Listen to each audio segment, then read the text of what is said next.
আমি মীর আহসান আপনাদের সকলকে আমন্ত্রণ জানাচ্ছি আমাদের নিয়মিত আয়োজন নিউজ শো নির্বাচিত খবরে। আজ দিনভর যে প্রধান খবর আলোচনার খোরাক জুগিয়েছে, যে খবরগুলো ভীষণ রকম জনগুরুত্বপূর্ণ, তেমন কিছু নির্বাচিত খবর ও খবরের নির্মোহ বিশ্লেষণ নিয়ে আমাদের এই আয়োজন।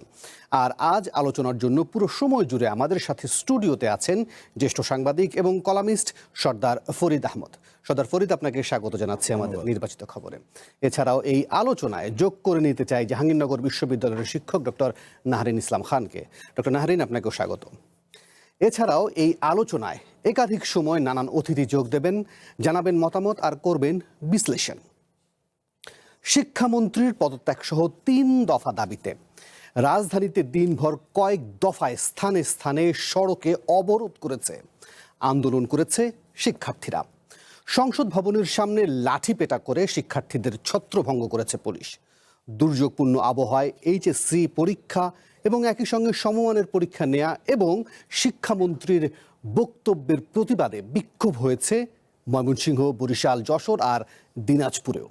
এরই মধ্যে নিজের বক্তব্যের জন্য দুঃখ প্রকাশ করে আবারও পরীক্ষা নেওয়া যাবে বলে জানিয়েছেন শিক্ষামন্ত্রী। প্রশ্ন হলো, পরীক্ষা স্থগিত ও শিক্ষামন্ত্রীর পদত্যাগের দাবিতে দিনভর দেশ জুড়ে যা হলো তা কি বার্তা দেয়? একই সাথে মুষ্টিমেয় কিছু কেন্দ্রের ভিডিও, মিথ্যা ও পুরনো তথ্য ছবি দিয়ে অপপ্রচার আর রাজনৈতিক ফায়দা হাসিলের যে কথা বলছেন উপদেষ্টা মাহাদি আমিন, তার ভিত্তি কতটুকু আনতে চাই আলোচনার টেবিলে। এছাড়াও দেশ জুড়ে বন্যা ও ক্ষমতাচ্যুত প্রধানমন্ত্রী শেখ হাসিনাকে দেশে ফিরিয়ে এনে বিচার করার প্রসঙ্গটিও আনতে চাই নির্বাচিত খবরের টেবিলে। তবে চলুন শুরুতেই শিক্ষার্থীদের আন্দোলনের খবরটি দেখে আসা যাক। শিক্ষামন্ত্রীর পদত্যাগ সহ ৩ দফা দাবিতে রাজধানীর সায়েন্স ল্যাব মোড়ে সড়ক অবরোধ করে শিক্ষার্থীরা। সকাল 11:30টায় এই অবরোধে বন্ধ হয়ে যায় যান চলাচল। ভোগান্তিতে পড়ে সাধারণ মানুষ। দুপুর 2টা সায়েন্স ল্যাব নিউ মার্কেট সড়কে অবরোধ তুলে ঢাবির ভিসি চত্বরে পুলিশি বাধা আর বাকবিতণ্ডা শেষে ঢাকা শিক্ষা বোর্ডের সামনে জড়ো হয় আন্দোলনরতরা। পরে বোর্ড থেকে শিক্ষার্থীদের প্রতিনিধি দলকে ভেতরে যেতে অনুরোধ জানালেও তা প্রত্যাখ্যান করে আন্দোলনরতরা। দফায় দফায় ভবনে ইটপাটকেল ছড়ে তারা। এই আবহাওয়ায় পরীক্ষা দিতে পারতেছি না আমরা, ফার্মের মুরগি। ওনারা নাকি কাদা পানিতে বা হাঁটু সমান পানি নিয়ে, গলা সমান পানি নিয়ে পরীক্ষা দিতে গেছে। ওনার কমিটমেন্ট হচ্ছে এইগুলা। ওনার মাইন্ডসেট হচ্ছে 2002 সালের মাইন্ডসেট। আর বাট বাংলাদেশ 2002 সালে পড়ে নাই, এখন 2026 সাল। আমাদের দাবি মূলত একটা, প্রথম দাবি হলো প্রধান শিক্ষামন্ত্রীর পদত্যাগ। ঘণ্টাখানেক পর সায়েন্স ল্যাব মোড়ে ফিরে এসে আবারও অবরোধ করে সড়ক। টানা বৃষ্টি ও দুর্যোগকালীন সময় শেষ না হওয়া পর্যন্ত পরীক্ষা স্থগিত। 13 জুলাই পরীক্ষায় অংশ নিতে না পারা শিক্ষার্থীদের জন্য আবারও পরীক্ষার ব্যবস্থা ও শিক্ষামন্ত্রীর পদত্যাগের দাবিতে সন্ধ্যা 6টা পর্যন্ত সরকারকে আলটিমেটাম দেয় আন্দোলনকারীরা। আমরা পদত্যাগ আজকের মধ্যেই চাই, কারণ উনি কালকে যা জুলুম করছে পোলাপানদের উপর। আমি দেখলাম আমার বোনেরা পানিতে পড়ে যাচ্ছে, আমার ভাইরা পানিতে পড়ে যাচ্ছে। আমরা একটা সুষ্ঠু একটা দাবি পূরণ করতে চাই। আমাদের সেই দাবিগুলো আপনারা গ্রহণ করুন এবং আমরাও কোনো রকম কোনো ঝামেলা তৈরি করব। একই দাবিতে রাজধানীর উত্তরায় সড়ক অবরোধ করে আরেক দল শিক্ষার্থী। যান চলাচল বন্ধ হয়ে যায় ঢাকা ময়মনসিংহ সড়কেও। এদিকে আবারও সায়েন্স ল্যাব মোড় ছেড়ে সন্ধ্যায় জাতীয় সংসদ ভবনের সামনে সড়ক অবরোধ করে আন্দোলনকারীরা। পরে পুলিশের ধাওয়া আর দফায় দফায় লাঠিচার্জে ছাড়ে সড়ক। স্বাভাবিক হয় যান চলাচল। এদিকে জাতীয় সংসদে দুঃখ প্রকাশ করেছেন শিক্ষামন্ত্রী এহসানুল হক মিলন। মন্ত্রী বলেন, তার ব্যক্তিগত মন্তব্য নিয়ে অনেকেই আপত্তি জানিয়েছেন। তিনি উদ্দেশ্যপ্রণোদিতভাবে কাউকে কিছু বলেননি। মন্ত্রী আরও জানান, এইচএসসির পদার্থ বিজ্ঞান বিষয়ের ভুল প্রশ্নের জন্য পরীক্ষার্থীরা পাবেন পূর্ণ নম্বর। যেসব কেন্দ্রে সমস্যা হয়েছে সেসব কেন্দ্রে প্রয়োজনে আবার পরীক্ষা নেওয়া হবে। এমন আশ্বাস দিয়ে আন্দোলনরত শিক্ষার্থীদের সড়ক ছেড়ে পড়ার টেবিলে ফেরার অনুরোধ জানান শিক্ষামন্ত্রী। বন্যার কারণে আমরা চিটাং বোর্ডের প্রত্যেকটি জেলার পরীক্ষা বন্ধ করে দিয়েছি এবং আমাদেরকে পুনরায় পরীক্ষা নিতেই হবে। এই ক্ষেত্রে আমরা ভেবেচিন্তে দেখেছি যে চিটাং বোর্ডের পরীক্ষা আরেকটি প্রশ্নপত্রের সেটে যখন আমরা নিতে যাব, ফিজিক্স সেকেন্ড পেপার, যুক্তিবিদ্যা এবং হিসাব বিজ্ঞান, সেই সময়ে আমরা এই পরীক্ষাটি পুনরায় নেওয়ার ব্যবস্থা করতে পারবো ইনশাআল্লাহ। তাছাড়া আমার ব্যক্তিগত মন্তব্য, সেটি নিয়ে অনেকেই আপত্তি করেছেন। সেই ব্যাপারে বলতে চাই, আমি কাউকে উদ্দেশ্যপ্রণোদিতভাবে কিছু বলি নাই। যদি কেউ আহত হয়ে থাকে সিম্পলি আমি দুঃখ প্রকাশ করছি। জিহাদুল ইসলাম, ওয়ান নিউজ, ঢাকা। সর্দার ফরিদ, প্রশ্নের জায়গাটা তিনটা বিষয় শুনতে বুঝতে চাইব নিশ্চয়ই। এখানে নতুন প্রজন্মের বা এই প্রজন্মের মনের ভাষা কি পড়া যাচ্ছে না, নাকি এই ঘটনা থেকে আসলে কি বার্তা আমরা পাচ্ছি? সমস্যাটা কোন জায়গায় হলো? শিক্ষার্থীদের ফার্মের মুরগি বলা সমস্যা হলো, নাকি আসলে এই দুর্যোগপূর্ণ আবহাওয়াতে পরীক্ষাটা নেয়াই আসলে মূল সমস্যা বাধালো? আসলে আজকের যে সংকটটা, এটা একটা পরীক্ষা বা প্রশ্নপত্রের সংকট সেরকম নয় আমার মনে হয়েছে। ওকে, এটা আসলে পুরো শিক্ষা ব্যবস্থার প্রতি শিক্ষার্থী এবং অভিভাবকদের একটা ক্ষুব্ধ প্রতিক্রিয়া। এবং এটা কেন তৈরি হলো? সেটা হয়েছে যখন ধরুন লাখো শিক্ষার্থী জীবনের একটা গুরুত্বপূর্ণ পরীক্ষায় অংশ নিচ্ছে, তখন রাষ্ট্রের কাজটা কি ছিল? রাষ্ট্রের কাজটা ছিল তাদেরকে একটা নিরাপদ, ন্যায্য এবং মানবিক একটা পরিবেশ দেওয়া, যাতে তারা ঠিকমতো পরীক্ষাটা দিতে পারে। যার কারণে আজকে এই সংকটটা তৈরি হয়েছে। এবং যেটা আপনি বলছিলেন যে যোগাযোগ করতে না পারা, একটা বিষয় কি যোগাযোগের ব্যর্থতা রয়েছে। কারণ আপনি নিশ্চয়ই জানেন, যখন কোনো সংকট হয় তখন কিন্তু শব্দ চয়নে সাবধান থাকতে হয়। কারণ সেটা সংকটকে শব্দ চয়নের কারণে সংকট কমতে পারে, আবার বাড়তেও পারে। দুর্ভাগ্যক্রমে বেড়েছে এবং কমিউনিকেশন গ্যাপটা রয়েছে। জেনজিদের মানসিকতাটা একটু আলাদা। যেমন আমাদের যে বয়স হয়েছে, আমরা সব কিছু ম্যানেজ করে দিতে পারি না হুট করে। আমরা ওই পদ্ধতিটা জানতাম না। এখন ফেসবুকে কিন্তু যে কাউকে সে ডিলিট করে দিতে পারে। এই অভ্যাসটা তার ছোটো থেকে গড়ে ওঠে। জেনজিদের মানসিকতার সঙ্গে এখন একটু গ্যাপ পড়েছে। এবং আপনি নিশ্চয়ই লক্ষ্য করেছেন, পরীক্ষা নকল নিয়ে যখন শিক্ষামন্ত্রী প্রশ্ন করলেন, তখন এটা প্রচুর মিম তৈরি হয়েছিল। কেন হয়েছিল? আসলে এখন নকলটা ওইভাবে নেই। একটা সময় যেভাবে নকল ছিল, একদম মহামারী একটা আকার ধারণ করেছিল। এইখানে একটা যোগাযোগ ব্যবস্থা তো সংকট রয়েছেই, জেনারেশন গ্যাপটা রয়েছে। এই কারণে এখন যা ইচ্ছা তাই বলে আপনি পার পেয়ে যাবেন, সেটা খুব কঠিন হয়। কারণ ওই সময় তো সোশ্যাল মিডিয়া ছিল না 2001, 2002-এ। এখন তো সোশ্যাল মিডিয়া বিরাট একটা বিষয়। এই কারণে সংকটটা তৈরি হয়েছে। দুঃখ প্রকাশও কি আসলে বিষয়টাকে প্রশমন করতে পারে না?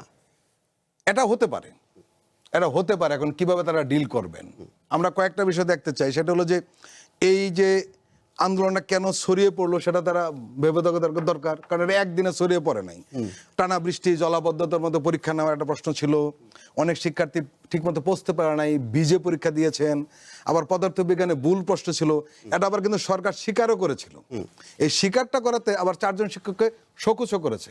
এই স্বীকার করে এবং শোকজ করাতে হয়েছে কি, এই শিক্ষার্থীরা মনে করেছে তাদের আন্দোলন, তাদের দাবি যৌক্তিক, তারা এটাকে যৌক্তিক মনে করে তার রাস্তায় নেমেছে। এখন প্রশ্ন যেটা হলো, শিক্ষামন্ত্রীর পদত্যাগে কিন্তু এটা সমস্যা না, সমাধান নয়। এটা আসলে শিক্ষামন্ত্রীর পদত্যাগ কি পদত্যাগ করবে কি করবে না, আমরা এখান থেকে দাবি জানানোর কোনো মানে নেই। এটা প্রশাসনিক এবং রাজনৈতিক সিদ্ধান্ত। কিন্তু আমরা অভিভাবক এবং শিক্ষার্থীরা যে বার্তাটি জানতে চাই, সেটি হলো যে এই ঘটনার পেছনে দায়ী কারা, সেটা চিহ্নিত করা হোক এবং সেটার সমাধান করা হোক। এবং একই সঙ্গে আমরা এটাও দেখতে চাই যে ভবিষ্যতে এই ধরনের যাতে কোনো ভুল না হয়। জি, আমি ডক্টর নাহরিন আপনার বিশ্লেষণটা জানতে চাইবো। প্রশ্ন ফাঁসের মতো গুরুতর কোনো বিষয় সামনে আসেনি, এসেছে একটি বক্তব্য, একটি মন্তব্য, যার জন্য তিনি ইতিমধ্যেই দুঃখ প্রকাশ করেছেন। পাশাপাশি যে দুর্যোগপূর্ণ আবহাওয়ার প্রসঙ্গটা এনেছেন। একই সঙ্গে আমি আপনাকে একটু দৃষ্টি আকর্ষণ করব প্রধানমন্ত্রী উপদেষ্টা মাহাদি আমিনের একটি বক্তব্য থেকে। তিনি সেখানে যেটা বলার চেষ্টা করেছেন যে মুষ্টিমেয় কিছু কেন্দ্রের ছবি, ভিডিও নিশ্চয়ই পুরো পরীক্ষা ব্যবস্থার প্রতিনিধিত্ব করে না। মিথ্যা পুরনো ছবি, ভিডিও অপপ্রচার চালানো কিংবা রাজনৈতিক ফায়দা হাসিল ও উস্কানি গণ আকাঙ্ক্ষার সঙ্গে সাংঘর্ষিক। সন্দেহ পোষণ করছে। সন্দেহ করার মতো কিছু হচ্ছে? আসলে প্রথম যে কথাটি বললেন যে একটি টেলিফোন কল বা একটি শব্দ নিয়ে যে সমস্যাটা হয়েছে, আসলে আমরা যে কথাটা উনি বলছিলেন যে শব্দচয়ন একটা ক্রাইসিস টাইমে বা যে কোনো সময়, আমি মনে করি যে বাংলাদেশে মানে গত কয়েক বছর ধরে কি হয়ে গেল আমি জানি না, যে শব্দচয়নের পরিমিতি বোধটা আমাদের নষ্ট হয়ে গেছে। এখন ভাই একটি কথা বলছিলেন যে যা ইচ্ছা তাই বলে পার পাওয়া যায় না, কিন্তু আমরা কিন্তু এই দেশে দেখেছি যা ইচ্ছা তাই বলেই পার পাওয়া যায়। আপনি যদি গত 1.5 বছরের স্লোগানগুলো দেখেন রাজপথে, কি ভাষার ব্যবহার হয়েছে। এখন আজকের প্রসঙ্গে যদি আমি আসি, সেখানে যে শব্দটি উনি ব্যবহার করেছেন অত্যন্ত ন্যাক্কারজনক একটি শব্দ। এটা আসলে কাউকে কোনোভাবে বলা উচিত না। তবে এই প্রশ্নটাও আপনাকে জারি রাখতে হবে যে এই টেলিফোন কলটা যে ফাঁস হলো, এটা একটি টেলিফোন কনভারসেশন। আমি মনে করি যে বাংলাদেশের ডেটা প্রোটেকশনে এমন একটি অবস্থা দাঁড়িয়েছে, আপনি দেখেছেন অনেক টেলিভিশন চ্যানেল ছিল যে আড়ি পেতে কথা শোনা টেলিফোন কল নিয়ে ঘন্টার পর ঘন্টা অনুষ্ঠান করেছে। এটি নৈতিকভাবে, আইনগতভাবে কোনোভাবে এটি প্রশ্রয়ের কোনো জায়গা নাই। হ্যাঁ, তো আমি মনে করি যে এটি একটি অপরাধ। মানে একটি অপরাধ আপনার শব্দ চয়নে ব্যবহার, এবং আরেকটি অপরাধ হচ্ছে যে আপনি এই ধরনের টেলিফোন কলগুলোকে প্রকাশ করে দিচ্ছেন। কারেই ফোন কলটি প্রকাশ করলো, কেন করলো, এটা কিন্তু খুব সরল না। হ্যাঁ, যে বা যারা এই টেলিফোন কলটি প্রকাশ করেছেন তাদের ব্রেনের ভেতর ওই জিনিসটি আছে যে বাংলাদেশ গত 1.5 বছরে যে মপতন্ত্রের দিকে গিয়েছিল, এটা খুব সহজ যে আমাদের এই ছোট ছোট ছেলে মেয়েগুলোকে উস্কে দেয়া, হ্যাঁ, তাদেরকে রাজপথে নামানো। কারণ আপনি দেখেন একটা বয়স, ওদের বয়স কত হবে, 17, 18, 19, 20, এর বেশি তো না। ওই সময়ে মানুষের সাইকোলজিক্যাল বলেন, ফিজিওলজিক্যাল বলেন, তাদের অনেক ধরনের পরিবর্তন মানুষের জীবনে হয়, এবং এটা খুব সহজ তাদেরকে যে কোনো জায়গায় একদিকে ঝুঁকে যাওয়ার প্রবণতা হতে পারে। তো সেখান থেকে যারা এই কাজটি করেছে আমি মনে করি সেটি একটি উদ্দেশ্য প্রণোদিত। তবে এর সাথে সাথে এটি অত্যন্ত দুঃখজনক যে পরীক্ষা নিয়ে ঘটনাটি ঘটেছে। তবে আপনি দেখেছেন যে চিটাগংয়ের পরীক্ষা কিন্তু অনেক আগেই স্থগিত হয়েছে, 16 জুলাই পর্যন্ত, কিন্তু চিটাগংয়েও কিন্তু শিক্ষা বোর্ডের দরজা ভেঙে ফেলা হয়েছে। হ্যাঁ, আমি বুঝলাম না যেখানে পরীক্ষা স্থগিত হয়েছে সেখানে কেন দরজাটা ভাঙা হলো। অথবা আপনি দেখবেন যে কুমিল্লাতেই মনে হয় 1টা বা 2টা কেন্দ্র নিয়ে মনে হয় একটু ঝামেলা হয়েছে, অন্য কেন্দ্রগুলোতে পরীক্ষা হচ্ছে। আমি মনে করি যে একটি ছাত্রী বা ছাত্র যদি পরীক্ষা দিতে তার কোনো বিঘ্নের শিকার হন, যেটা প্রাকৃতিক দুর্যোগ যার জন্য সে দায়ী না, সেটা দায়ভার তো সরকারকে নিতে হবে। আর আপনি যে কথাটি বলছেন যে মাহাদি আমিনের কথা, দেখেন মাহাদি আমিন যে কথাগুলো আজকে লিখেছে আমি মনে করি সেটি খুব যৌক্তিক, এই কারণেই যে বাংলাদেশে তো এটি একটি ট্রেন্ড চলছে যে কোনো কিছু আপনাকে একটা এআই দিয়ে ভিডিও বানিয়ে ফেলে, বা পুরনো কিছুকে নতুন বলে চালানোর চেষ্টা করে। বা আমরা দেখেছি অনেক রাজনৈতিক দলের সমাবেশগুলোতে কত লোক সমাগম হয়েছে, সেটিও কিন্তু এআই দিয়ে তৈরি করা, এগুলো করে। এই সময় কে এসে রাজনৈতিক ফায়দা নেবে? এই সময় তো সবাই এসে রাজনৈতিক ফায়দা সেটা যেমন? কারণ হচ্ছে যে বাংলাদেশ, আপনার কি মনে হয় যে বাংলাদেশ এই মুহূর্তে হতে পারে যে জনগণের নির্বাচিত একটি সরকার এসছে, কিন্তু রাজনৈতিক স্টেবিলিটি বা যেটাকে আমরা মানে রিয়েল স্টেবিলিটি বলি, সেইটা কি কখনো বাংলাদেশে এসছে? বা যে কোনো সময় দেখেন এই সরকার ক্ষমতা নেওয়ার পর থেকেই, এটি সরকারের দুর্ভাগ্যই আমি বলবো যে ইরানের একটি যুদ্ধ, হ্যাঁ, তেল নিয়ে একটি ঝামেলা হলো, হাম নিয়ে একটি সমস্যার মধ্যে সরকার পড়লেন, যেটার মধ্যে মানে পূর্বসূত্রিতা কিন্তু সরকারের আসলে নাই। বা দেখেন এই এইচএসসি পরীক্ষা নিয়ে ছেলেমেয়েরা যে কথাগুলো বলছে, এটা কিন্তু এই সরকারের করা কিন্তু সিলেবাস না, তাই না? সেটা থেকে তবে আপনি দেখেন এই যে ধরেন শিক্ষামন্ত্রীর পদত্যাগ বলেন, বা আপনি যেটাই আজকে যদি পুরো সিনারিওটা আপনি দেখেন, ছেলেমেয়েরা একটি প্রশ্ন করছে, তারা বলছেন যে তারা শিক্ষার্থী বান্ধব প্রশ্ন চায়। শিক্ষার্থী বান্ধব প্রশ্নটা কি? মানে আমি একজন শিক্ষক হিসেবে এটা বলতে চাই, আমি মনে করি এটা আমার বলাই প্রয়োজন, যে গত 17 বছর বা আপনি লাস্ট যদি ধরেন 8-10 বছর বলেন, বা বাংলাদেশে সৃজনশীল পদ্ধতি চালু করে বাংলাদেশের ছেলে মেয়েদের যেভাবে অসৃজনশীল করা হয়েছে, এটার খেসারত কিন্তু বাংলাদেশকে দিতে হবে। তবে এই মুহূর্তে এই একটা পজিটিভ জিনিস আছে যে এই সরকার তার শিক্ষানীতি নিয়ে অনেক কাজ করছে, তার একটি পলিসি আছে, এবং আপনি দেখবেন কিছু সংযোজন বিযোজনের কাজ চলছে, যেটার মধ্যে আমি একটা পার্ট কাজ করছি আমরা। তো এই যে চেষ্টাগুলো চলছে, এই চেষ্টাগুলো আসলে একটা পজিটিভ চেষ্টা। তবে এটার সাথে সাথে এই কথাটাও আমি শেষ পর্যন্তই বলতে চাই যে যারা আজকে রাজপথে আছে, যারা সাফার করছে, তাদের প্রতি আমাদের সমব্যথী হতে হবে।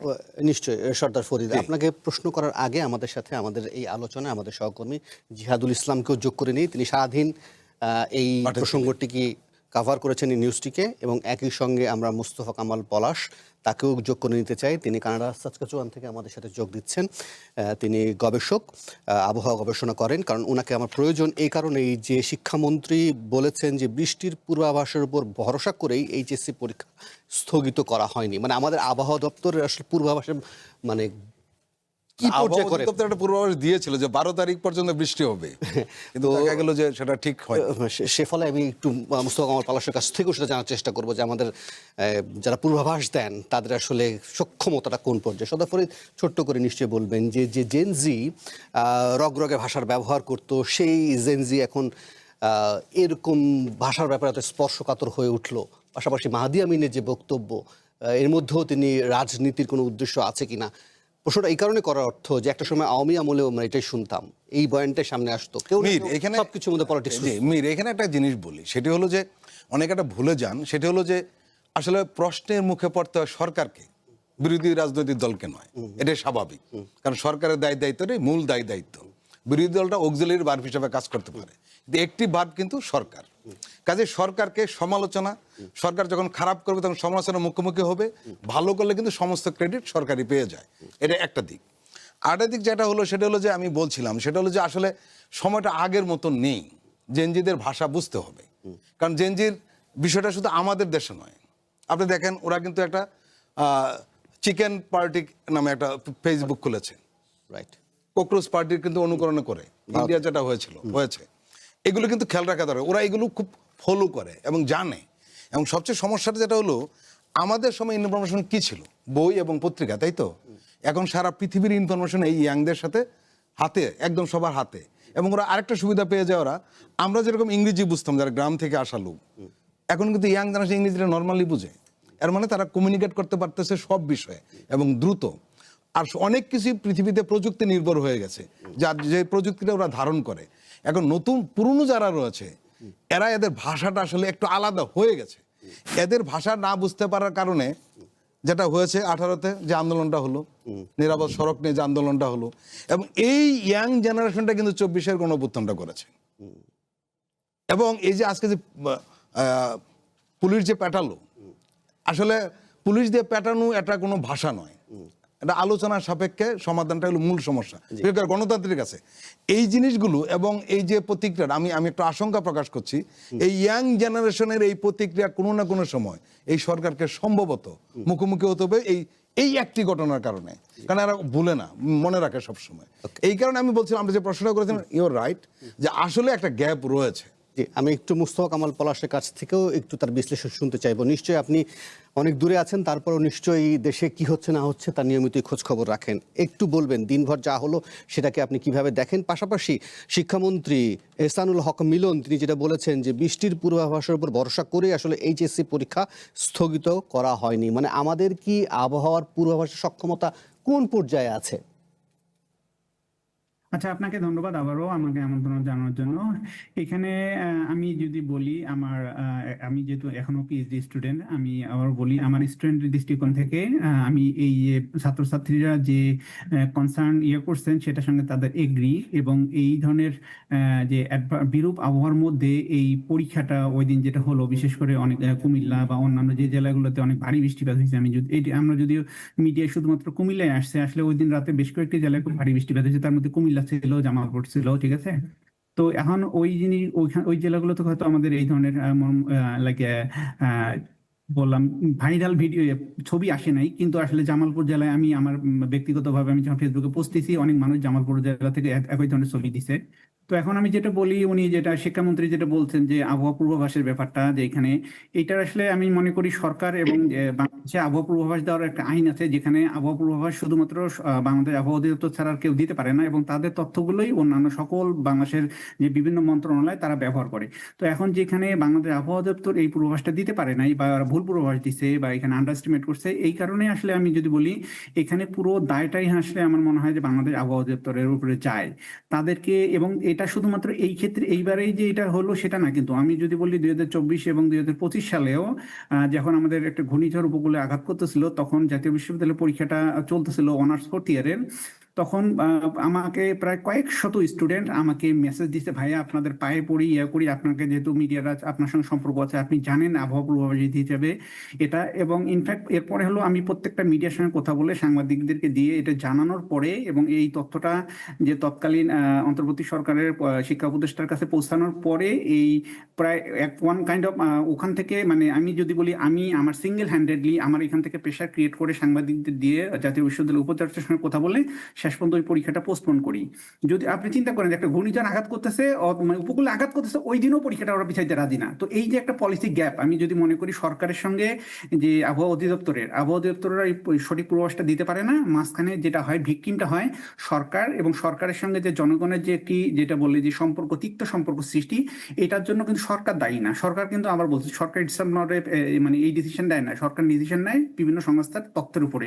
তো অন্যান্য সংস্থাগুলো যখন সঠিক তথ্যটা দেয় না, এই ক্ষেত্রে বাংলাদেশ আবহাওয়া অধিদপ্তর দেখেন এই জিনিসটা হলো যে একটা শিক্ষা মন্ত্রণালয় বা শিক্ষামন্ত্রীর সঙ্গে ছাত্রদের একটা মিসকমিউনিকেশন তৈরি হলো। কিন্তু আসলে এটার যে জন্য আসলে যারা দায়ী, আমি যদি বলি ছাত্রদের উচিত ছিল যে এই যে আবহাওয়া পূর্বাভাস অধিদপ্তরের এদের অ্যাকাউন্টেবিলিটি চাওয়া, তারা কেন এই পূর্বাভাসটা দিতে পারলো না। ঠিক একই কথা পর্যন্ত কিন্তু আসলে 2 দিন আগে যে ঢাকা শহরের যে বৃষ্টিপাতটা হলো, মানে পুরো ঢাকা শহর ওয়াটার লক হলো, আমি কিন্তু রাত 11টার দিকে পূর্বাভাস দিচ্ছি যে আজকে রাতে ব্যাপক বৃষ্টিপাত হবে ঢাকা শহরে এবং দীর্ঘ সময় ধরে। তো রাত 11টার সময় যে পূর্বাভাসটা দিচ্ছি, ওই পূর্বাভাসটা তখনই যদি সরকার যদি আবহাওয়া পূর্বাভাস অধিদপ্তর সরকারকে দিত, এবং সরকার কিন্তু রাতের মধ্যে সিদ্ধান্ত নিতে পারতো যে সকালবেলা থেকে কমপক্ষে যে স্কুল কলেজ বিশ্ববিদ্যালয়গুলো ক্লাস সাসপেন্ডেড, আমার মনে হয় ঢাকার যে শহরে যে ওয়াটার লগিংটা হলো, পুরো শহরটা অচল হয়ে গেল, এই সমস্যাটা হতো না। জি, অসংখ্য ধন্যবাদ। বিদায় জানাতে চাই মুস্তফা কামাল পলাশ। যদি আপনাদের কোনো প্রশ্ন না থেকে থাকে তাহলে আমি মুস্তফা কামাল পলাশকে আপাতত এই অংশ থেকে বিদায় জানাতে চাই। অসংখ্য ধন্যবাদ মুস্তফা কামাল পলাশ। তিনি তার ব্যাখ্যা বিশ্লেষণ করছিলেন যে আসলে সরকার যে পয়েন্টগুলো থেকে ডাটাগুলো নেন সেখানে আসলে ভীষণ রকমের গরমিল পাওয়া যায়। আমি বরং এই ফাঁকে জিহাদুল ইসলামের কাছ থেকেও একটু শুনতে চাই, তিনিও সারাদিন বরাবর এটা কাভার করেছেন। জিহাদুল ইসলাম, আমাকে এটা নিশ্চয়ই বলবেন যে শিক্ষামন্ত্রীর দুঃখ প্রকাশ ছাত্রী বা যারা আন্দোলন করেছেন তাদেরকে কোনোভাবে প্রভাবিত করতে পেরেছে? তো দুঃখ প্রকাশ করলেন অনেক পরে, অর্থাৎ একেবারেই সংসদ অধিবেশন চলাকালীন সেই সময়টাতে এসে। তখন পর্যন্ত তার আমি যদি আপনাকে জানাতে চাই, যখন তিনি দুঃখ প্রকাশ করলেন তার ঘন্টাখানেক আগেও কিন্তু শিক্ষার্থীরা আন্দোলন করছিলেন এবং সংসদ ভবনের অভিমুখে তারা দাঁড়িয়েছিলেন। তাদের যে দাবি ছিল যে শিক্ষামন্ত্রী পদত্যাগ সহ যে 3টি দাবি তারা করেছিলেন, যে 13 এপ্রিল যেই শিক্ষার্থীরা পরীক্ষা দিতে পারেননি তাদেরকে পুনরায় পরীক্ষা নেয়া এবং দুর্যোগকালীন পরিস্থিতি বিবেচনায় খানিকটা পরে পিছিয়ে দেয়া পরীক্ষাটা। তো তারা বলছিলেন, তাদের পক্ষ থেকে বলা হচ্ছিল সংসদ অধিবেশন যেহেতু চলছে, তারপরে বের হলে সরকারের যারা দায়িত্বশীল রয়েছেন তাদের সাথে শিক্ষার্থীরা দেখা করতে চান, কথা বলতে চান। যেহেতু সারাদিন ভর তারা আন্দোলন করেছেন, সায়েন্স ল্যাব মোড় অবরোধ করেছেন, তারা শিক্ষা বোর্ডের কাছে গিয়েছেন, সেখানে ইট পাটকেল নিক্ষেপ করতে আমরা দেখেছি। তবে কোনোভাবেই সেই পরিস্থিতি আর সৃষ্টি হয়নি, কারণ একেবারেই সন্ধ্যার খানিকটা পরে বা 6টা বা 6:30টার দিকের ঘটনা। তখন শিক্ষার্থীরা যখন ভুয়া স্লোগান দিচ্ছিল এবং তাদের যেহেতু পূর্বের আলটিমেটাম ছিল সন্ধ্যা 6টা পর্যন্ত, 6টার মধ্যে এই দাবিগুলো বাস্তবায়ন করতে হবে, সেক্ষেত্রে সেটি না হওয়ার কারণে শিক্ষার্থীরা আরো বেশি উত্তপ্ত হয়ে পড়ে এবং তারা ভুয়া স্লোগান সহ শিক্ষামন্ত্রীকে জড়িয়ে, সরকারকে জড়িয়ে নানা স্লোগান দিচ্ছিলেন সংসদের জাতীয় সংসদ ভবনের দক্ষিণ প্লাজা বা যে প্রবেশ পথ রয়েছে তার বাহিরের সড়কে। তখনই কিন্তু আইন শৃঙ্খলা রক্ষাকারী বাহিনী সেই পরিস্থিতি নিয়ন্ত্রণে আনতে তাদেরকে পাল্টা ধাওয়া দেয় এবং লাঠি চার্জ করে এবং বেশ কয়েকজন শিক্ষার্থী আহতও হয়। তারপরেই তো শিক্ষার্থীরা একেবারে ছিন্ন বিচ্ছিন্ন হয়ে যান বা সেখান থেকে সরে যান বা সড়ক ছেড়ে দেন, যান চলাচল স্বাভাবিক হয় এবং তারও পরে শিক্ষার্থীরা সরে যাওয়ার পরেই কিন্তু শিক্ষামন্ত্রী তার খানিকক্ষণ পরে সংসদে অধিবেশন চলাকালীন দুঃখ প্রকাশ করলেন তার মন্তব্যের জন্য। কিন্তু বাকি বিষয়গুলোর সিদ্ধান্ত তো তাদের কাছে আসে নাই। তারা বলছিলেন যে যেহেতু তাদের যে দাবি, সেই দাবির পক্ষে তো কোনো স্পষ্ট বার্তা আসে নাই, ফলে জিহাদ এর পরবর্তী কোনো কর্মসূচির ব্যাপারে আপনার কাছে কোনো তথ্য আছে কিনা এটা জানতে চাইবো। পাশাপাশি এটাও একটু বলবেন যে আমরা সোশ্যাল মিডিয়াতে দেখছিলাম যে তাদের যে দিনভর যে কর্মসূচি ছিল, যে আন্দোলন বিক্ষোভ ছিল, তার মধ্যে অছাত্র বা মাধ্যমিক স্তরের শিক্ষার্থীদেরও ঢুকে যাওয়া নানান ধরনের অভিযোগ এসেছে, আসলে অছাত্ররা ঢুকে পড়েছে। এরকম কিছু দেখেছেন আপনি? একটা করে দুটো বিষয়কে আলাদা করে বলি। প্রথমত হচ্ছে যে তারা আগামীকাল একটি কর্মসূচি দিয়েছে।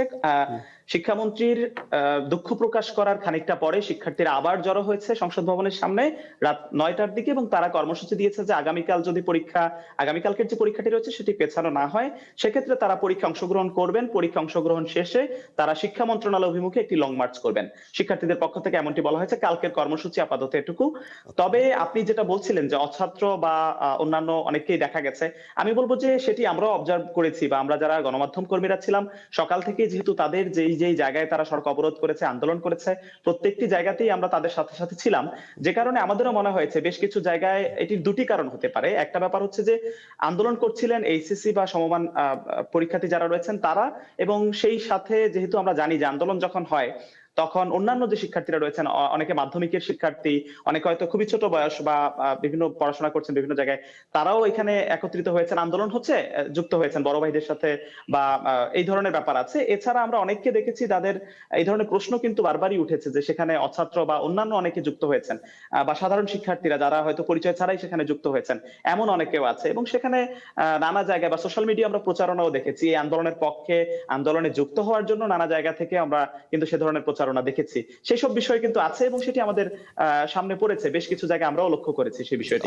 অসংখ্য ধন্যবাদ জিহাদুল ইসলাম। জিহাদুল ইসলামের কাছ থেকে আমরা বেশ কয়েকটি তথ্য পেলাম। একই সঙ্গে আমাদের সাথে মুস্তফা কামাল পলাশ যোগ দিয়েছিলেন। অনেকগুলো পয়েন্ট রেইজ হয়েছে। আমি একটা বিরতি নেই, বিরতির পর ফিরে এসে আস্তে আস্তে বোঝার চেষ্টা করবো যে কালকে বলছেন কালকে অপরকে অংশগ্রহণ করবেন, এরপরে তারা শিক্ষা মন্ত্রণালয়ের অভিমুখে যাবেন।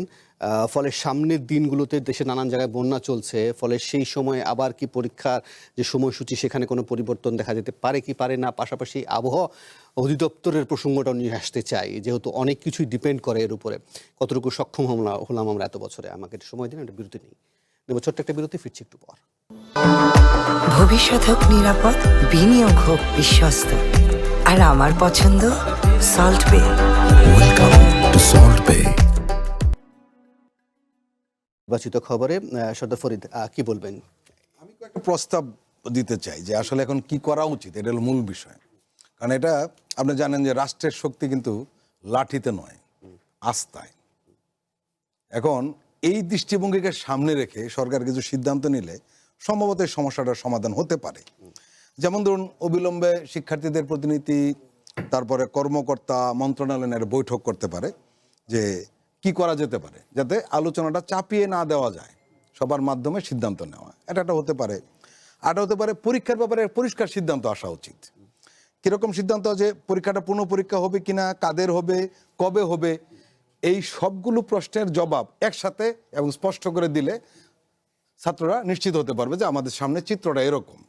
আর যদি অস্পষ্টভাবে থাকে তাহলে, যেমন আজকে শিক্ষামন্ত্রী বক্তব্য রেখেছেন যে এই তিনটি মানে পদার্থবিদ্যা, হিসাব বিজ্ঞান এবং যুক্তিবিদ্যা পরীক্ষা নেওয়া যেতে পারে, কিন্তু স্পষ্ট না, সিদ্ধান্ত আসতে পারে স্পষ্ট।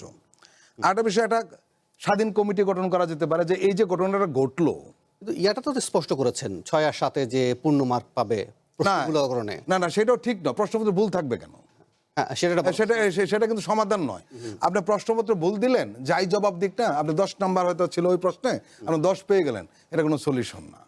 এর জন্য আসলে প্রশ্নপত্রের মান নিয়ন্ত্রণের ব্যাপারে সরকার কি করতে পারে, সেটা একটা 2 বা 3 স্তরে একটা ডিজিটাল স্তর রাখতে পারে, যারা এই প্রশ্নপত্রটা যাচাই করবেন ভুল হলো কিনা, শুদ্ধ হলো। আর সেটা হলো যে একটা জিনিস কিন্তু জাতীয় দুর্যোগকালীন পরীক্ষাটা কেমন হবে এমন একটা সরকার নীতি নির্ধারণ করা দরকার। যেমন ধরুন, ভারী বৃষ্টি, বন্যা, ঘূর্ণিঝড়, ভূমিকম্প, রাজনৈতিক অস্থিরতা হলে পরীক্ষা কি হবে এমন একটা নীতি থাকলে হয় কি, ওই অনুযায়ী সিদ্ধান্ত নিয়ে কোনো ঝামেলা থাকলো না। এবং এটা এখন সুযোগ, কারণ সরকারকে আরো ভবিষ্যতে মুখোমুখি হতে হবে না, তা তো আমরা বলতে পারছি না। আর সেটা হলো যে ওই যে যেটা বলছিলাম যে সংকটকালে যে যোগাযোগটা, এই যে ভাষার কারণে কিন্তু একটা ঝামেলাটা হয়েছে, উত্তেজনাটা তৈরি হয়েছে মূলত ভাষার কারণে। হ্যাঁ, এবং যে ধরনের কথাবার্তা হয়েছে, মানে টেলিফোনের যে ভাষাগুলি ছড়িয়ে পড়েছে, এই কারণে তো আন্দোলনটা আরো উত্তপ্ত হয়েছে, মানে আগুনে ঘি ডালার মতো অবস্থা হয়েছে। এই কারণে এটা হতে পারে, সেটা হলো যে শিক্ষা মন্ত্রণালয় একটা আলাদা আপনার ক্রাইসিস কমিউনিকেশন সেল তৈরি করতে পারে, এই ধরনের সংকট তুলছিলেন, সেটা কিছু যৌক্তিকতা পান কিনা?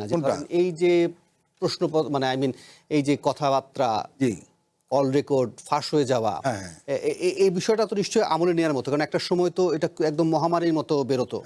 আবার একই সঙ্গে এটাও তো নিশ্চয়ই আমলযোগ্য যে যেই জেনজি নিজেই রগে ভাষা ব্যবহার করে, সেই আবার একটা ভাষায় এত স্পর্শকাতর হয়। এখানে একটা বিষয় হলো সরকারের দায়িত্ব থাকে বেশি।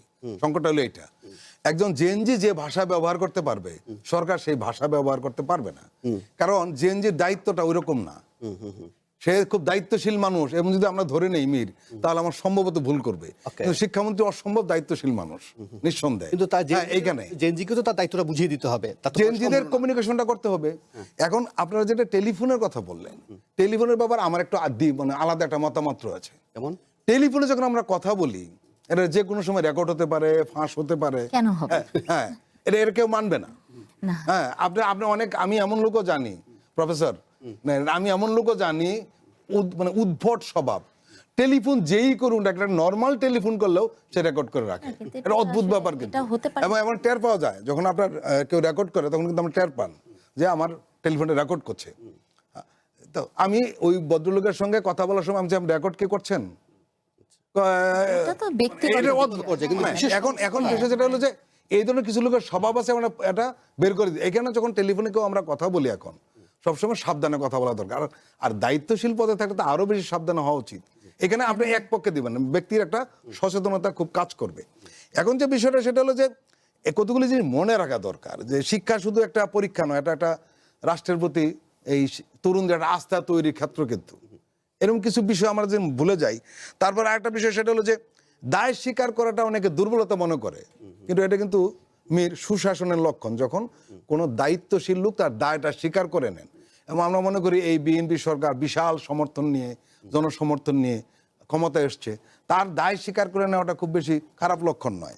আরেকটা বিষয় আমি শেষ করবো, সেটা হলো যে শিক্ষার্থীদের কথা শোনা কিন্তু রাষ্ট্রের দুর্বলতা নয়, অনেকে এটা মনে করে। আমি মনে করি এটা রাষ্ট্রকে আরো শক্তিশালী করবে।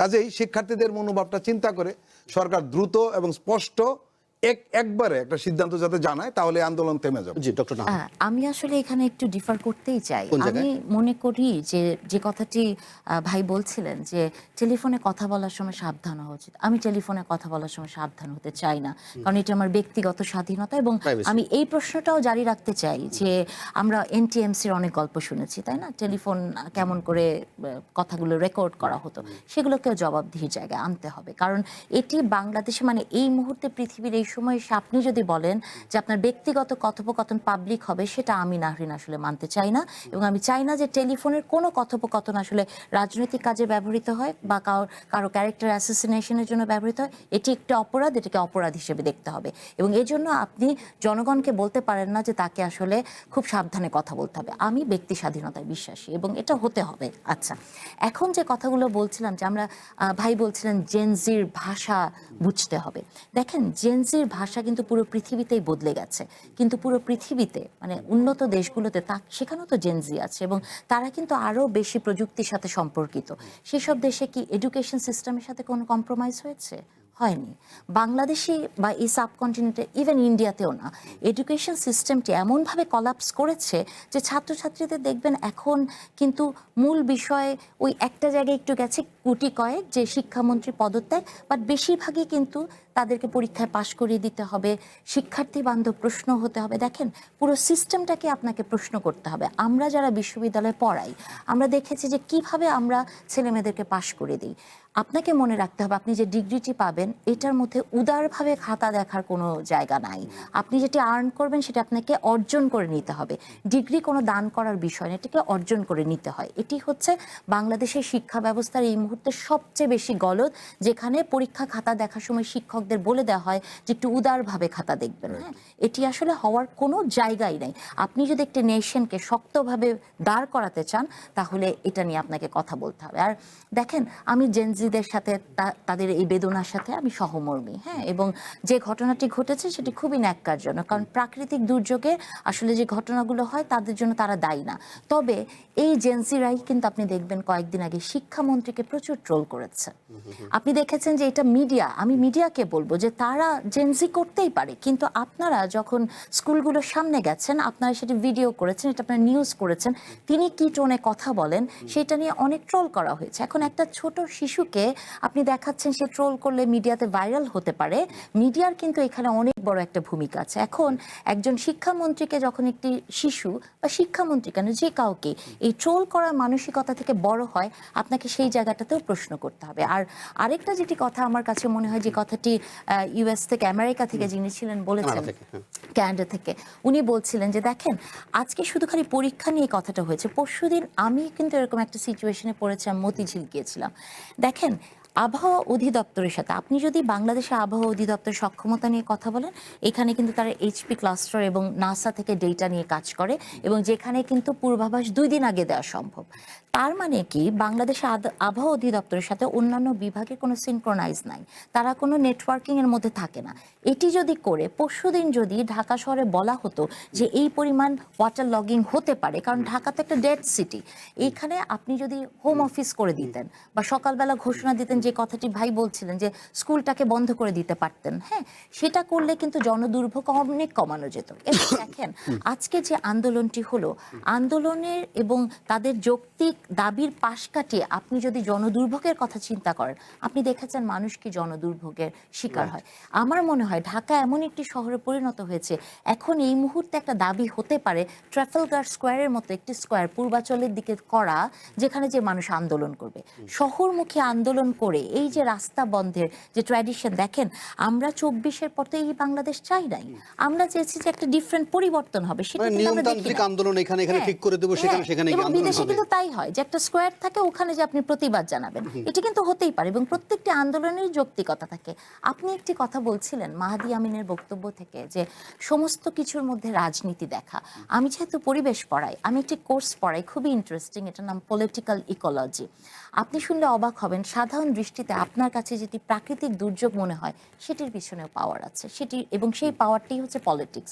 সো পলিটিক্স মানে তো অ্যাকচুয়ালি আওয়ামী লীগ বিএনপি না, পলিটিক্স মানে পাওয়ার, এবং এই পাওয়ার কিন্তু প্রাকৃতিক দুর্যোগকে অনেক ক্ষেত্রে নিয়ন্ত্রণ করে বা প্রাকৃতিক দুর্যোগকে তৈরি করে। এটা 80s-এর পরে মানুষের ম্যালথাসের জনসংখ্যা তত্ত্বের পরে মানুষের এই ধারণাটা এসছে যে আসলে প্রাকৃতিক দুর্যোগ আসলে কোনো না কোনো পলিটিক্স দ্বারা নিয়ন্ত্রিত। হ্যাঁ, তো সেই জায়গা থেকে আমি বলতে চাই যে আসলে পলিটিক্স সব জায়গাতেই আছে। মাহাদি আমিন যথার্থভাবেই বলেছেন, এবং উনি যেহেতু একটি সরকারে আছেন, তার তো আসলে বিভিন্ন ডিমেনশনে জিনিসটা দেখার লেন্স এবং হলিস্টিক জায়গা থেকে দেখার চেষ্টা করবেন। সর্দার ফরিদ চাইলে বিষয়টা মন্তব্য করতে পারেন, কিন্তু তার ফাঁকে আমরা বিরতি নেই, বিরতির পর ফিরে এসে নিশ্চয়ই মন্তব্য করতে পারবেন। একই সঙ্গে আমরা যে চলমান বন্যা রয়েছে সেই প্রসঙ্গটিও একটু এই আলোচনায় আনতে চাই, কারণ পানি নামতে শুরু করেছে। এখনই আসলে আরেকটা বড় চ্যালেঞ্জ সামনে আসবে। বন্যা দুর্গততে যারা আছেন তাদের ত্রাণ, তাদের স্বাস্থ্যসেবা, বিশুদ্ধ পানি কতটুকু মনোযোগ দেওয়া যাচ্ছে, সেটা নিয়ে একটু আলোচনা করবো। ছোট্ট একটা বিরতি, ফিরছি একটু পর। ভবিষ্যৎ হোক নিরাপদ, বিনিয়োগ হোক বিশ্বস্ত, আর আমার পছন্দ সল্ট বে। ওয়েলকাম টু সল্ট বে। আবার আমন্ত্রণ নির্বাচিত খবরে আমাদের সাথে আছেন সর্দার ফরিদ আহমেদ, আছেন ডক্টর নাহারিন ইসলাম খান। আমরা যে বিষয় নিয়ে আলোচনা করছিলাম, পাশাপাশি এটাও জরুরি যে আমাদের জন্য জানা যে দেশ জুড়ে যে বন্যা পরিস্থিতি রয়েছে, সেই পরিস্থিতিতে সরকার কী কী ধরনের ব্যবস্থা নিয়েছে সে নিয়ে আজ প্রায় প্রত্যেকটি মন্ত্রণালয়, স্বাস্থ্য থেকে শুরু করে ত্রাণ থেকে শুরু করে এক ধরনের গণমাধ্যমকে তারা তথ্য দিয়েছেন। সে সংক্রান্ত একটা প্রতিবেদন আছে, আমরা সেটাও শুনবো, পাশাপাশি আপনার মন্তব্য শুনবো। দেখি প্রতিবেদনটি। পানিতে ডুবে গেছে জনপদ, আশ্রয় কেন্দ্রে ঠাঁই নিয়েছে হাজারো পরিবার, চারিদিকে শুধু দুর্ভোগ আর অনিশ্চয়তা। এমন বাস্তবতায় বন্যা মোকাবেলা, ত্রাণ, স্বাস্থ্যসেবা এবং পুনর্বাসন পরিকল্পনা তুলে ধরতে সচিবালয়ে জরুরি সংবাদ সম্মেলন করে সরকারের সর্বোচ্চ পর্যায়ের প্রতিনিধিরা। সংবাদ সম্মেলনে বন্যা মোকাবেলায় সরকারের সব ধরনের প্রস্তুতির কথা জানিয়ে দুর্যোগ ব্যবস্থাপনা ও ত্রাণ মন্ত্রী বলেন, দুর্গত মানুষের সহায়তায় সরকারের পক্ষ থেকে ইতিমধ্যে অর্থ বরাদ্দ দেওয়া হয়েছে। পাশাপাশি প্রধানমন্ত্রী ত্রাণ ভাণ্ডার থেকেও সহায়তা অব্যাহত রয়েছে। 1,75,00,000 টাকা আমরা তাৎক্ষণিক বরাদ্দ দিয়েছি। 3,250 মেট্রিক টন চাল বরাদ্দ দেওয়া হয়েছে, শুকনা খাবার দেওয়া হয়েছে, এবং এর বাইরে মাননীয় প্রধানমন্ত্রী তার ত্রাণ ভাণ্ডার থেকে প্রত্যেক জেলায় 20 লক্ষ টাকা অতিরিক্ত বরাদ্দ দিয়েছেন। এই সময় স্বাস্থ্যমন্ত্রী বলেন, বন্যার কারণে স্বাস্থ্যকর্মীদের ছুটি বাতিল করা হয়েছে। এমন পরিস্থিতিতে সাপে কাটা রোগীদের সেবা এবং গর্ভবতী মায়েদের চিকিৎসা সেবা নিশ্চিত করতে প্রয়োজনীয় ব্যবস্থা নেওয়া হয়েছে। আর ঝুঁকিপূর্ণ এলাকায় বিশেষ প্রস্তুতির কথা জানায় পানি সম্পদ মন্ত্রণালয়। আমরা সেই ইউনিয়ন লেভেল পর্যন্ত সকল স্বাস্থ্যকর্মীদেরকে আমরা নিয়োজিত রেখেছি, ছুটি বাতিল করেছি। সার্বক্ষণিক জনগণের এবং নারীদের এবং শিশুদের স্পেশাল করে আমরা কেয়ার নিচ্ছি। সাপে কাটা রোগী আছে কিনা আমরা খবর রাখতেছি। এখন পর্যন্ত কলেরা শুরু হয়নি, বাট আমরা সজাগ আছি। সামনে যদি আবার বৃষ্টি বেড়ে যায় বা বন্যা হয়, আমাদের নদী এবং আমাদের মানুষের রক্ষা করার জন্য আমরা সব প্রস্তুতি আমাদের নেওয়া আছে। বন্যায় ক্ষতিগ্রস্ত কৃষক এবং খামারিদের সহায়তায় সরকারের বিশেষ কর্মসূচির কথা জানান কৃষিমন্ত্রী। প্রধানমন্ত্রীর নির্দেশনা অনুযায়ী বন্যা মোকাবেলায় সর্বোচ্চ গুরুত্ব দিয়ে এই কর্মসূচি চলছে বলেও জানান প্রধানমন্ত্রীর উপদেষ্টা। সব ধরনের কৃষক এবং মৎস্যজীবী যারা আছে, কে কতটুকু ক্ষতিগ্রস্ত হচ্ছে, সরকারের পক্ষ থেকে চেষ্টা করা হচ্ছে ওই ক্ষতিগ্রস্তদেরকে সহযোগিতা করার জন্য। মাননীয় প্রধানমন্ত্রী নিজে এটা মনিটরিং এবং নির্দেশনা দিচ্ছেন। তিনি দ্রুত ত্রাণ ও চিকিৎসা সেবা নিশ্চিত এবং পরিস্থিতি মোকাবেলায় সর্বোচ্চ সতর্কতা ও সমন্বয়ের সঙ্গে কাজ করতে। সবার সহায়তা থাকলে বন্যা পরবর্তী চ্যালেঞ্জ মোকাবেলা করা আরো সহজ হবে বলেও জানায় সরকারের প্রতিনিধিরা। কথাবার্তা বলে ব্যবস্থা করবে। শাহরিয়ার বাঁধন, ওয়ান নিউজ, ঢাকা। সদর ফরিদ, দেখুন যে এক ধরনের তো প্রস্তুতির কথা, বন্যা পরবর্তীতে যে ধরনের পুনর্বাসনের বিষয়গুলো আসে সেগুলোর ব্যাপারে এক ধরনের ব্রিফিং পাওয়া যাচ্ছে, কিন্তু আপনি দেখবেন যে এত বছরের নিশ্চয়ই আপনি সাংবাদিকতা করেছেন, কোনোবারই দেখবেন না যে আপনি একটা ভালো মানে মন্তব্য পেয়েছেন একদম তৃণমূল থেকে, সব জায়গা থেকে একে আসবে না ত্রাণ পাইনি, আমাকে ঠিকমতো দেওয়া হয়নি। আসলে এই যে বক্তব্যগুলো আসে, এগুলো কি কোনো ভিত্তি থাকে, নাকি আসলেই সত্যিকার অর্থেই যে মানুষটি আসলে এসে ক্যামেরার সামনে বলে যে না আমি ত্রাণ পাইনি, আমাকে কোনো সহায়তা দেয়নি, তার কথাও আসলে সত্যতা থাকে? এখানে যদি সত্যি কথা বলতে হয়, সত্যতা রয়েছে কমা, সত্যতা নেই দাড়ি, বিষয়টা এরকম। এর মানে দুটোই রয়েছে। আর সরকার স্বাভাবিক কারণেই তৎপরতা চালাবে, এটাই স্বাভাবিক, সরকার দায়িত্বের মধ্যেই পড়ে। কিন্তু এবার যে বন্যাটা হয়েছে, এত ক্ষয়ক্ষতি হবে এটা আশা করা যায়নি। এটা হলো 1 নম্বর। এত ক্ষয়ক্ষতি হবে, বৃষ্টিটা এত দীর্ঘায়িত হবে, এরকম অনেকে ধারণা করে নাই সাধারণত।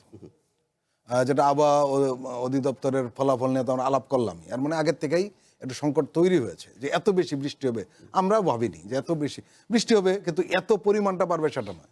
যার কারণে মানে ভাবনার বাইরে গিয়ে ক্ষয়ক্ষতিটা হয়েছে এবং অনেক জায়গায় ডুবে গেছে, ফসলের ক্ষতি হয়েছে। এবং একটা জিনিস, বন্যার সময় একটা সংস্কৃতি একটা ছিল আমাদের দেশে, সে সবাই ঝাঁপিয়ে পড়তো ত্রাণ নিয়ে। আপনি নিশ্চয়ই দেখেছেন, হ্যাঁ, শিক্ষা প্রতিষ্ঠান বলুন, রাজনৈতিক দলগুলো বলুন, সামাজিক সংগঠন বলুন, সেই পুরনো কালচারটা কিন্তু আর এখন নেই। এখন শুধু সব দায়িত্ব যেমন সরকারের, কিন্তু আসলে তা না। যখন প্রাকৃতিক কোনো দুর্যোগ হয় তখন সব মহল থেকে, সব পক্ষ থেকেই, সব গোষ্ঠী থেকেই এ ব্যাপারে সহযোগিতার হাত বাড়ানো উচিত। আমরা দেখছি সেটা হচ্ছে না। এটা হলো আমরা যারা দৃশ্যমান দেখছি, কিন্তু আর পেছনের যে খবরটা রয়েছে, সরকারের জন্য একটা ক্রাইসিস। প্রফেসর খান বলছিলেন যে এই সরকারের একটু দুর্ভাগ্য হলো যে ক্ষমতা আসার পরই ইরান একটা ক্রাইসিস তৈরি হলো মধ্যপ্রাচ্যে, বড় ধরনের তেল নিয়ে একটা সংকট তৈরি হলো। এর আগের থেকে ইউক্রেন চলছিল, এরপরে এই বন্যাটা সরকারের জন্য এক ধরনের বড় ধরনের ক্রাইসিস। এই কারণে ক্রাইসিস যে সেখানে আর্থিক একটা যোগানের ব্যাপার থাকে। সরকার আর্থিকভাবে খুব শক্তিশালী তা নয়। আপনি নিশ্চয়ই জানেন ইতিমধ্যে সরকার 5 মাসের মধ্যেই প্রায় 1 লক্ষ কোটি টাকা লোন নিয়েছে বিভিন্ন ব্যাংক থেকে, যেটা নেয় আর কি সরকার। এর মানে সরকারের আয়টা কমে গেছে এবং এই বন্যা তার আয়ের পথকে আরো রুদ্ধ করবে। আমরা আসলে ওই জায়গায় একটু শঙ্কিত। এই বন্যা থাকবে, আর এই দেশের মানুষ কিন্তু এটা অদ্ভুত স্বভাবের, এই ধরনের প্রাকৃতিক দুর্যোগ মোকাবেলা করার মতো মনোবল তাদের আছে। এটা হলো সবচেয়ে পজিটিভ দিক। তারা দেখবেন তাদের মতো মনোবল তৈরি করবে, পানি নেমে যাবে। এবং আপনি জানেন বন্যার একটা ইতিবাচক দিক রয়েছে, সেটা হলো প্রচুর ফসল হয়, পলি নিয়ে আসবে এবং মাটির উপরস্থ যে সার অতিরিক্ত ব্যবহার করে নষ্ট হয়ে যায়, সেটা আবার মানে পুনরায়, কিন্তু এর আগে যে ক্ষয়ক্ষতিটা করে দিয়ে যাবে সেটা মেটাবেন কি করে? কিন্তু ওই যে সহযোগিতাটা দরকার ছিল, সরকার ব্যাপকভাবে যে করবে, সেখানে সরকার অর্থনৈতিকভাবে কতটুকু সহযোগিতা করতে পারবে সে ব্যাপারে একটা সংকট তো রয়েছে। আমার মনে হচ্ছে এটা পেছনের খবর, এটা পরে সামনে আসবে। এরপর আমি মনে করি সরকারের তৎপরতার কোনো ব্যর্থ নেই, তারা চেষ্টা করছে তাদের সামর্থ্য অনুযায়ী এটাকে মোকাবেলা করার জন্য। ভবিষ্যৎ হোক নিরাপদ, বিনিয়োগ হোক বিশ্বস্ত, আর আমার পছন্দ সল্ট বে। ওয়েলকাম টু সল্ট বে। ডক্টর নাহরিন, সেটা কি আপনি মনে করেন কিনা যে ভোগান্তিটা আসলে সরকারের সক্ষমতার জায়গা থেকে, আর্থিক যোগান, এই যে এত বিপুল পরিমাণ মানুষ যে একটা ভোগান্তির মধ্যে পড়লো, ক্ষয়ক্ষতির মধ্যে পড়লো, তাদেরকে তো আবার পুনর্বাসনের জায়গায়, সেই জায়গায় আসলে সরকারের রাজস্ব ঘাটতির বিষয়টা? না, এটা তো অবশ্যই সরকারের জন্য একটা এক্সট্রা মানে অ্যাডেড প্রেশার, বিকজ এই সরকারটা তো আসলে কোনো নর্মাল সময় সরকার না, একটা ক্রান্তিকালের পরে আসা একটা সরকার, এবং সব জায়গাতে একটা ভঙ্গুর সিচুয়েশন, সেটাকেই এই সরকারের হ্যান্ডেল করতে হচ্ছে। তো এটা তো অবশ্যই। তবে এটার সাথে সাথে আমি বলতে চাই, আমি বারবারই শুনছিলাম যে মন্ত্রী বলছিলেন যে নারী এবং শিশু, হ্যাঁ, তাদের একটা বিশেষ একটা এক্সপিরিয়েন্স আছে। আপনি দেখবেন যে 2007 সালে যখন সিডর হয়, তখন সবচেয়ে বেশি মারা গিয়েছিল কিশোরী মেয়েরা। এটা কেন হয়েছিল জানেন? এটা কিন্তু কোনো সরকারের সক্ষমতা অক্ষমতার বিষয় ছিল না। বিষয়টা হচ্ছে আমাদের একটা সামাজিক স্টিগমা আছে যে কিশোরী মেয়েরা, আপনি যখন তাদেরকে উদ্ধার করতে যান বা তাদেরকে যখন আপনি রেস্কিউ সেন্টারে নিয়ে যান, বেশিরভাগ কাজগুলি পুরুষরা করে। নারীরণ বলুন, আমি বরং একটু ডায়াসিস দিকে যাই, পাশাপাশি অনলাইন দেখব। এটাতে যেটা হয় যে ওই মেয়েটাকে ধরেন একটা পুরুষের সংস্পর্শে যে তা হয়তো তাকে রেস্কিউ করে নিয়ে যায়। তো বাংলাদেশের কনজারভেটিভ সোসাইটিতে একটা কিশোরী মেয়েকে মানে কোনো একজন পুরুষ উদ্ধার করে শেল্টারে নিয়ে যাবে, এটাই অনেক সময় অনেক জায়গাতে বড় একটা ক্রাইসিস তৈরি করে। তো তখন পরিবার মনে করে যে ওই রকম মানে স্পর্শে যাওয়ার থেকে মানে প্রাকৃতিক দুর্যোগ যতক্ষণ পর্যন্ত পারে সে মোকাবেলা করে। তো এই কারণে আপনি দেখবেন অনেক রিসার্চ হয়েছে এটা নিয়ে যে 2007-এ সবচেয়ে বেশি কিশোরী মেয়েরা মারা গিয়েছে। তো আমি মনে করি যে যে অবস্থা হয়েছে এবং শেল্টার সেন্টারে যেভাবে নারীদেরকে নিয়ে যাওয়া হচ্ছে, সরকারের বিশেষ করে এই জনগোষ্ঠীটার প্রতি দৃষ্টি দেওয়া দরকার যে আসলে ভালনারেবিলিটি তাদের প্রতি বেশি তৈরি হয় কিনা, আমি এটা মনে করছি। আমি বরং এই ফাঁকে একটু আমরা বেশ কিছু অনলাইন আছে সেই অনলাইন পোর্টালগুলো দেখার চেষ্টা করি, পাশাপাশি সেই বিষয়ে আমরা ছোট্ট করে মন্তব্য জানতে চাইবো। যে বিষয়টা আমি বলছিলাম যে শিক্ষার্থী বান্ধব যে কোনো পদক্ষেপ গ্রহণের সিদ্ধান্ত হয়েছে প্রধানমন্ত্রীর উপদেষ্টা মাহাদি আমিন। এছাড়া শিক্ষামন্ত্রীর দুঃখ প্রকাশ, পরীক্ষা আবার নেয়ার ব্যবস্থা করা যাবে। শেখ হাসিনার প্রত্যাবর্তনের বিষয়টি আইন অনুযায়ী নিষ্পত্তি হবে ভারতের পক্ষ থেকে একটি মন্তব্য এসেছে। এই ফাঁকে যদি আমরা চেষ্টা করি, আমরা প্রধানমন্ত্রীর তথ্য সম্প্রচার বিষয়ক উপদেষ্টা ডাক্তার জাহিদুর রহমানের একটি বক্তব্য আছে, সেই বক্তব্যটা যদি আমরা এই ফাঁকে দেখে নিতে পারি তাহলে একই সঙ্গে এটার সাথেও এক করে ছোট্ট করে আপনাদের মন্তব্য জানতে পারবো। ডাক্তার জাহিদের আমরা মন্তব্যটা শুনি। মৃত্যুদণ্ড হয়েছে, তিনি আসবেন, তিনি আসলে তাকে আমরা যদি প্রত্যর্পণ করে আনতে পারি, আমরা তো সেই চেষ্টাই করছি। আর উনি আসলে তো আমাদের সাথে দুই পক্ষের যোগাযোগ হয়ে যদি আসে, দ্যাটস ফাইন, উনি যাবেন, উনি মামলা ফেস করবেন। উনি মামলার জন্য আইসিটিতে এখন বিদেশি লয়ার আনারও স্কোপ আছে, পৃথিবীর শ্রেষ্ঠতম লয়ার তিনি আনুন, তিনি তাকে ডিফেন্ড করার চেষ্টা করুন। ওখানে অবজারভার রাখা যায়, ওখানে ভিডিও ক্যামেরা রাখা যায়, এতটাই আধুনিক করা হয়েছে ইন্টারিমের সময় এই আইসিটি আইনকে। সো একেবারে স্বচ্ছ বিচারের মাধ্যমে সব প্রসেস চলবে। আদালতে তিনি যদি প্রমাণ করতে পারেন তিনি অপরাধী নন, আদালত যদি শেষ পর্যন্ত তাকে অন্য কোনো শাস্তি দেয় অথবা তাকে খালাস দেয়, সেটাও হবে। সো জাস্টিস এভাবেই হতে হয়। নারিন, ডক্টর জাহিদ ওয়েলকাম জানিয়েছেন যে তিনি আসলে সেটা ওয়েলকাম। পাশাপাশি আজকে দেখলাম যে আমরা শেখ হাসিনার প্রত্যাপনের বিষয়টি আইন অনুযায়ী নিষ্পত্তি হবে, ভারতের একটা মন্তব্য পাওয়া গেল। এখন যেই ফিরে আসার বিষয়টি আসছে, এসে আইনের মুখোমুখি হবেন, অনেকে অনেকভাবে ব্যাখ্যা বিশ্লেষণ করেন, আপনি ছোট্ট করে যদি একটু বলেন। ডক্টর জাহিদ আসলে ওয়েলকাম জানান নাই, ডক্টর জাহিদ আসলে আইনের কথা বলেছেন। হ্যাঁ, যে আইনে আসলে ওয়েলকাম কোট অ্যান্ড কোট নাকি? এবং না, এটা কোনো ওয়েলকাম না। আমি মনে করি যে ডক্টর জাহিদ যে কথাটি বলেছেন সেটা হচ্ছে আইনের কথা বলেছেন, এবং আমি মনে করি পৃথিবীর সবচেয়ে ঘৃণ্য অপরাধীটিরও সঠিক বিচার পাওয়ার একটা মানে রাইট আছে। তো শেখ হাসিনার বেলাতেও সেটা হবে। আমরা কোনো প্রহসনের বিচার শেখ হাসিনার জন্য চাই না, আমরা চাই যে শেখ হাসিনা সঠিক বিচারের মধ্য দিয়ে দণ্ডপ্রাপ্ত হবেন, এটা আমার চাওয়া। আর তার সাথে সাথে আরেকটা কথা বলতে চাই, এই যে শেখ হাসিনার প্রত্যাবর্তন নিয়ে গত 3 দিন 4 দিন ধরে মিডিয়াতে এত কলরব, তার মানে বক্তব্য প্রচার করা হচ্ছে। আমি মনে করি যে 2015 সাল থেকে তারেক রহমানের বক্তব্য কিন্তু নিষিদ্ধ করা হয়েছিল আদালত কর্তৃক। সেই আদালত কর্তৃক শেখ হাসিনার বক্তব্য কিন্তু এখন প্রচার করা নিষিদ্ধ। আমি মনে করি মিডিয়াকে একটি শক্তপোক্ত জায়গায় থাকতে হবে, যে খুব নরম কুসুম কুসুম হলে চলবে না, যে কারো বক্তব্য তখন আপনি একেবারেই প্রচার করতেন না, এখন যেটা প্রচার করা যায় না সেটা মিডিয়া ফলাও করে প্রচার করছে, মিডিয়া জবাব দিতে। আপনি মনে করেন মিডিয়া কি প্রসঙ্গগুলো তুলছে? আপনি দেখবেন যে ডাক্তার জাহিদ থেকে শুরু করে নাহিদ ইসলাম থেকে শুরু করে আসিফ মাহমুদ থেকে শুরু করে সবাই তো তারাই তো তুলছে প্রসঙ্গ। এখন হচ্ছে না, এখানে প্রসঙ্গটা হচ্ছে সেই জায়গাটাতেই। এটা মিডিয়ার দায় কোন জায়গাটাতে? ডক্টর জাহিদরা যেটা বলছেন বা অন্যরা যারা বলছেন, তারা বলছেন যে শেখ হাসিনার যে রাইটটির কথা বা কিভাবে বিচার হবে সেগুলো সরকারের পক্ষ থেকে বলতেই হবে। কিন্তু মিডিয়া যখন তার বক্তব্যটি প্রচার করে দেয়, আমি বক্তব্যের কথা বলছি কিন্তু অন্য কিছু না, বক্তব্যটি প্রচার করা যাবে না মিডিয়া। এখানে দুটো দিক, একটা হলো ডক্টর জাহিদ যেটা বলেছেন ওয়েলকাম, এটা আমি ওয়েলকাম সাথে কোট আন কোটে রাখতে চাই। উনি ওই অর্থে বলেছেন ওয়েলকাম জানানো হবে, উনি বিচার ব্যবস্থার মুখোমুখি হবে, সব সুযোগ সুবিধা পাবে ইত্যাদি ইত্যাদি। কিন্তু আইনমন্ত্রী কিন্তু আজকে পার্লামেন্টে আরেকটি কথা বলেছেন, উনি আদালত আত্মসমর্পণের সুযোগ নেই, উনি বাংলাদেশে ঢোকার সাথে সঙ্গেই তাকে গ্রেপ্তার করা হবে এবং কারাগারে পাঠানো হবে। কেন? তারা দণ্ডপ্রাপ্ত। এই জিনিসটা একটা বিষয়। আরেকটা বিষয় যেটা মিডিয়ার কথা বলছিলেন, সেটা হলো যে মিডিয়া কিন্তু সরকারের পক্ষ থেকে কিন্তু রিকোয়েস্ট করা হয়েছিল যে তার বক্তব্য যাতে প্রচার করা না হয়। কিন্তু আমরা জানি যে মিডিয়াতে এখনও অসংখ্য মানুষ রয়েছেন বা অনেক মিডিয়া রয়েছেন যারা ফেসিস্টের সমর্থক হিসেবে পরিচিত। আমরা তাদেরকে চিনি, জানি দীর্ঘদিন ধরে। তারা এই জিনিসটাকে একটা লিবারেল পজিশনে রাখার চেষ্টা করছেন, বাক স্বাধীনতা ইত্যাদি ইত্যাদি বলে। কিন্তু এরাই কিন্তু তারেক রহমানের বক্তব্য নিষিদ্ধের ব্যাপারে সক্রিয় ভূমিকা রেখেছেন। এটা হলো একটা দিক।